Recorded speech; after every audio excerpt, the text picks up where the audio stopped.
A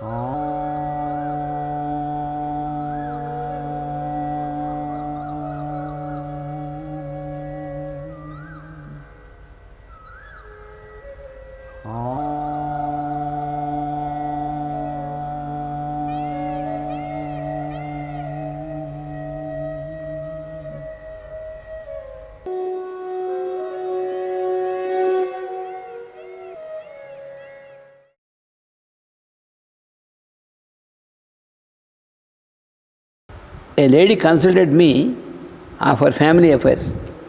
ఒక ఆవిడ వచ్చారు. వచ్చి ఆవిడ తన కుటుంబంలో ఉన్నటువంటి వాటి వ్యవహారాల గురించి మాట్లాడడానికి వచ్చింది. Her husband is a drunkard and does not earn anything. ఇది చాలా కామన్ అక్కడ. వాడి భర్త వాడు నిరంతరం తాగేసి ఉంటాడు. వాడేం పని పాట చేయడు, ఏమి సంపాదించడు. She is earning as a school teacher, maintaining her husband and 2 children. వాడికి 2 పిల్లలు ఉన్నారు. అందుకని ఈవిడే స్కూల్ టీచర్గా పనిచేస్తూ ఆ తాగుబోతు భర్తని పోషిస్తుంది, పిల్లల్నిద్దరిని పోషిస్తుంది. She is practicing yoga. ఆవిడ యోగా ప్రాక్టీస్ చేస్తుంది. She asked me if she could divorce this husband and marry another. ఆవిడ నన్ను అడిగింది. అందువల్ల ఆవిడ ఆ తాగుబోతు భర్తని ఆ చిల్డ్రన్ని ఎవడే పోషిస్తుంది, టీచర్గా ఉద్యోగం చేస్తుంది. కానీ ఆవిడ అడిగింది అనమాట, నేను ఆ భర్తకి డైవర్స్ ఇచ్చేసి వేరే అతను పెళ్లి చేసుకుంటే మంచిదా, మీ అడ్వైజ్ ఏంటని. అంటే అప్పుడు మాస్టర్ గారు అడిగారు ఆవిడ్ని, do you feel the need of sex life at present. సరే, మొదట నీకు ఇప్పుడు సెక్స్ లైఫ్ కావాలనేటువంటిది అవసరమైనటువంటిది అనిపిస్తుందా, ఉందా లేదా చెప్పమన్నారు. She said, I am 45, weak and sick. Since the time I do yoga exercises I do not feel the need. నాకు 45 సంవత్సరాలు వచ్చాయి, అదేమో నీరసం అది కూడా ఉంది, పని చేసుకోలేకపోతాను దీనివల్ల. అందువల్ల నేను యోగా ఎక్సర్సైజ్ చేయడం మొదలెట్టినప్పటి నుంచి నాకు అది అవసరమని అనిపించట్లేదు అని చెప్పింది ఆవిడ. అప్పుడు మాస్టర్ గారు అన్నారు, I advised then do not marry again. అలా అయితే నువ్వు డైవర్స్ ఇచ్చి మళ్ళీ వాడిని ఉండి పెళ్లి చేసుకుంటే మళ్ళీ వాడని కావాల్సి వచ్చినటువంటి వాడు అవుతే ఎప్పుడేం చేస్తావు. అందుకని do not marry again. You can divorce this husband since it is impossible, irreparable.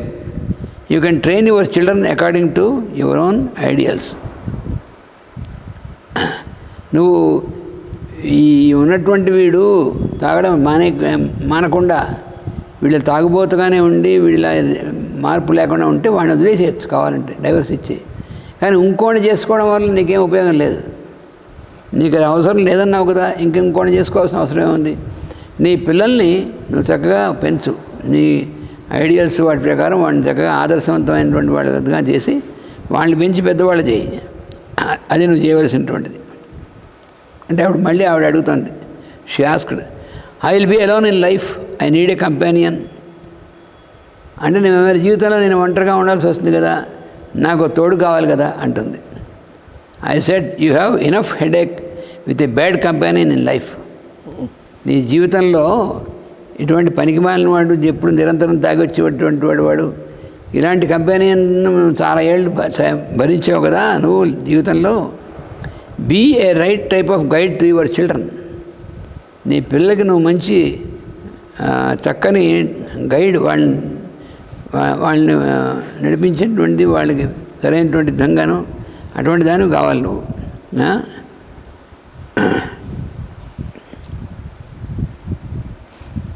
You can train your children according. Then the God whom you believe will be your companion.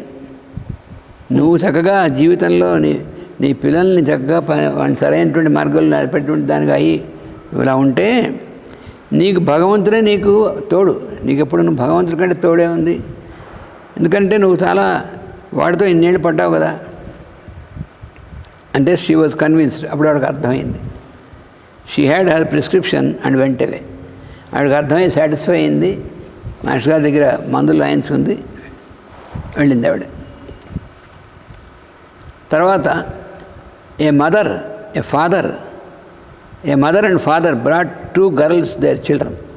తర్వాత వచ్చిన వాళ్ళు ఓ భార్య భర్త వాళ్ళిద్దరు పిల్లల్ని తీసుకుని వచ్చారు. The children have under developed mind which was declared incurable by the doctors. వాళ్ళ పిల్లలిద్దరు కూడా మెంటల్లీ హ్యాండిక్యాప్డ్ అని చెప్పి, వీళ్ళకి మెంటల్ గ్రోత్ ఉండదని చెప్పి డాక్టర్స్ నిర్ధారించారు.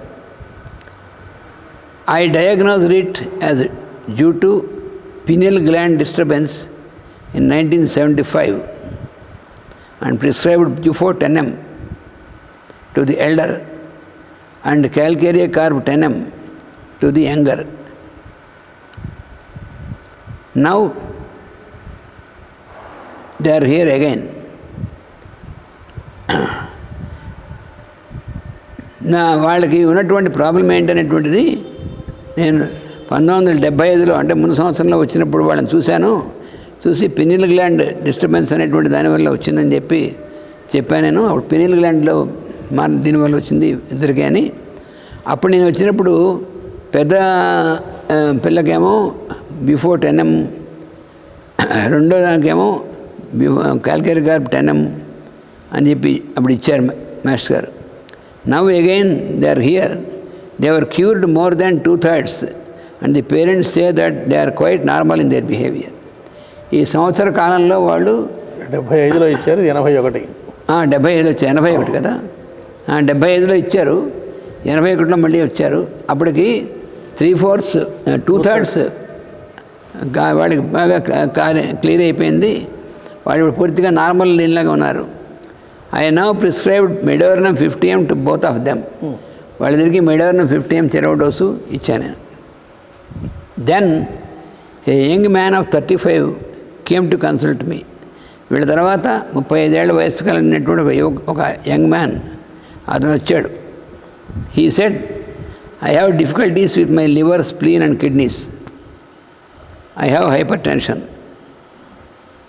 అతను వచ్చి చెప్పాడు తనకి లివరు, స్ప్లీను, కిడ్నీస్ ఈ మూడింటిలో కూడా ఇబ్బంది ఉంది. తర్వాత హై బ్లడ్ ప్రెషర్ ఉంది. The doctors took radios of all my parts. అన్నీ ప్రతి భాగాన్ని రేడియేషన్ తీశారు, ఎక్స్రే తీశారు. Now I am undergoing chemotherapy. ఇప్పుడు కీమోథెరపీ చేస్తున్నా, రేడియోథెరపీ చేశారు, ఇప్పుడు కీమోథెరపీ చేస్తున్నారు. Can these things be cured by homeopathy? ఇవన్నీ కూడా హోమియోపతి వల్ల నయం అవుతాయా అంటే, అప్పుడు మాస్టర్ గారు, I asked him, what are your sufferings? నీ బాధను ఎవడు చెప్పన్నారు. He said, I have no sufferings at all. I want to get rid of these impurities. వాడు ఏమంటాడంటే, నాకు సఫరింగ్స్, నాకు బాధలేం లేవు, కానీ ఈ ఇంప్యూరిటీస్ ఏమున్నాయో ఇవన్నీ పోవాలి నాకు అన్నాడు. I found that he has no disease of any kind. వాడికి ఏ రకమైనటువంటి జబ్బు ఉన్నటువంటి లేనట్టు కనిపిస్తుంది. మరి జబ్బు ఉంటే వాళ్ళు ఇది చేసేవాళ్ళు కదా, వాడికి ఏమైనా బాధలు ఉండేవి కదా. What made you to go to doctor at first?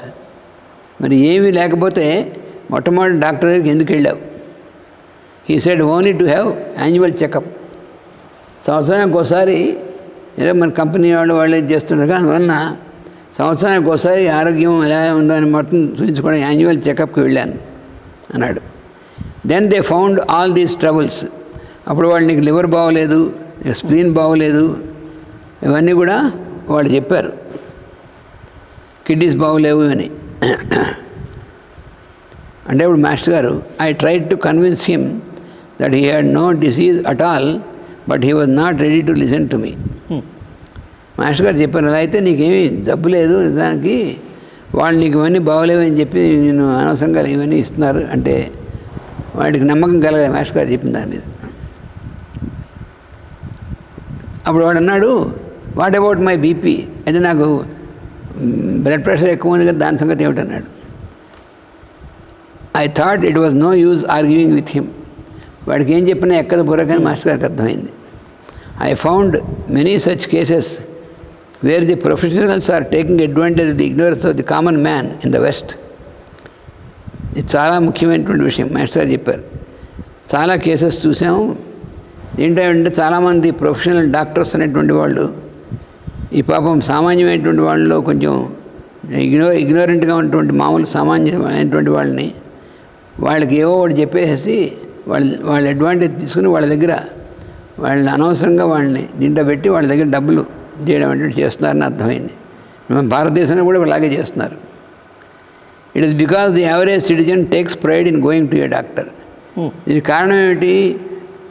సాధారణంగా ఉన్నటువంటి ఇది మానవుడు సిటిజన్ పౌరుడు అయినటువంటి వాళ్ళు సాధారణమైనటువంటి వాళ్ళు డాక్టర్ దగ్గరికి వెళ్ళి చూపించుకున్నానంటే అది గొప్పగా ఫీల్ అయిపోతుంటారు. Stop medication for a year and practise yoga, then you can meet the doctor if you find any discomfort. Master గారు ఏం చెప్పారంటే, ఒక పని చేయి, నువ్వు మందులన్నీ ఆపేసి ఒక సంవత్సరం పాటు యోగా ప్రాక్టీస్ చేయి, ఆసనాలు ఇవన్నీ నేను, అప్పుడు నువ్వు వెళ్ళి డాక్టర్ దగ్గరికి చూపించుకో అప్పుడైనా డిస్కంఫర్ట్ ఉంటే. In these days it is not at all good to go to doctor unless you feel any pain or suffering. Have good food and rest. మంచి ఆహారం తీసుకో, చక్కగా రెస్ట్ తీసుకో, మందులన్నీ మానేసేయి, రోజు యోగా ఆసనాలు అవన్నీ వేస్తూ ఉండు.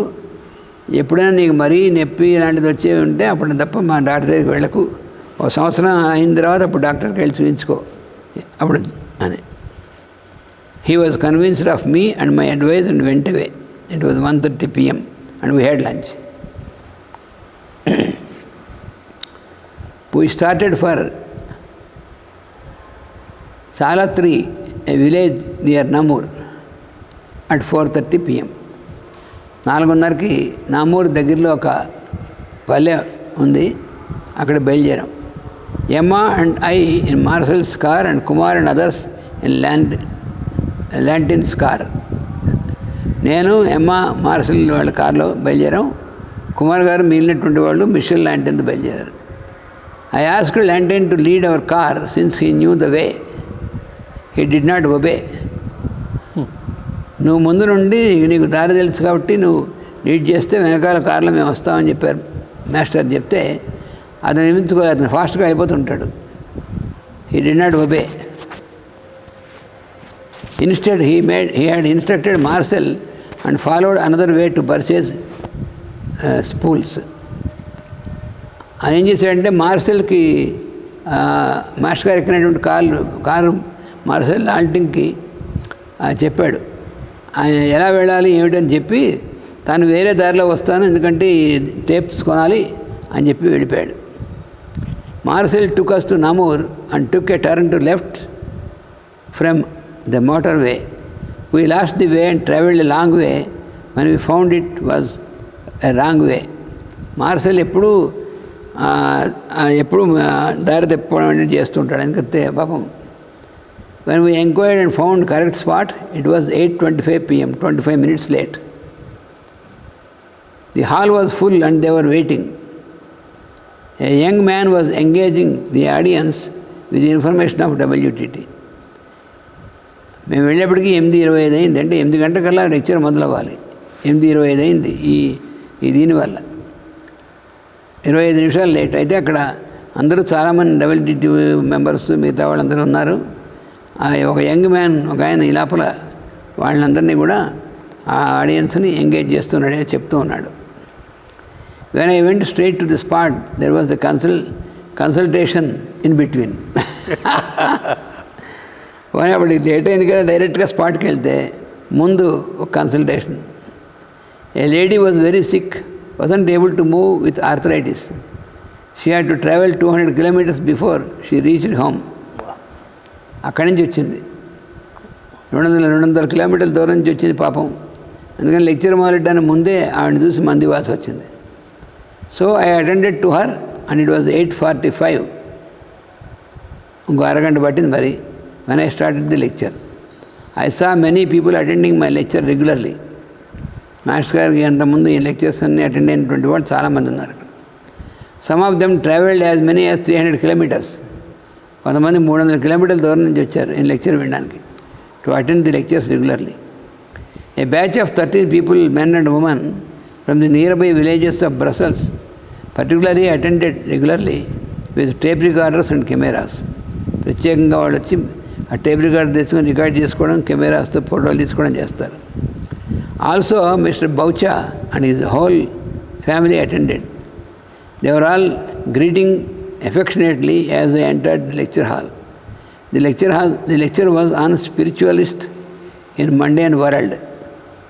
ఆ రోజు లెక్చర్ ఏమిటంటే ఇప్పుడున్నటువంటి మామూలు ఈ ప్రపంచంలో, భౌతికమైనటువంటి ప్రపంచంలో ఆధ్యాత్మికమైనటువంటి వాడు ఎలా ఉండాలి ఈ ప్రపంచంలోని. It was splendid and every one went in to ecstasy. మామూలుగా మాస్టర్ గారు మొదలెట్టిన తర్వాత వాళ్ళందరూ కూడా పారవశ్యంలోకి వెళ్ళిపోతుంటారు. There were many relevant questions after the lecture from the listeners which I answered. Lecture అయిపోయిన తర్వాత దానికి సంబంధించినటువంటివి అందరూ చాలా ప్రశ్నలు వేశారు, అని కూడా మాస్టర్ గారు దానికి సమాధానం చెప్పారు. It was 11:15 PM when everything was finished and we started. 11:15కి మేము అక్కడి నుంచి బయలుదేరాం మళ్ళీ. It was 12:30 AM when we returned home. We slept at Luke's house in a village. అప్పుడు మళ్ళీ మేము బయలుదేరి ఒక పల్లెలో ఉన్నటువంటిది లుక్ అనేటువంటి ఆయన వారి ఇంటికి నిద్రించాం.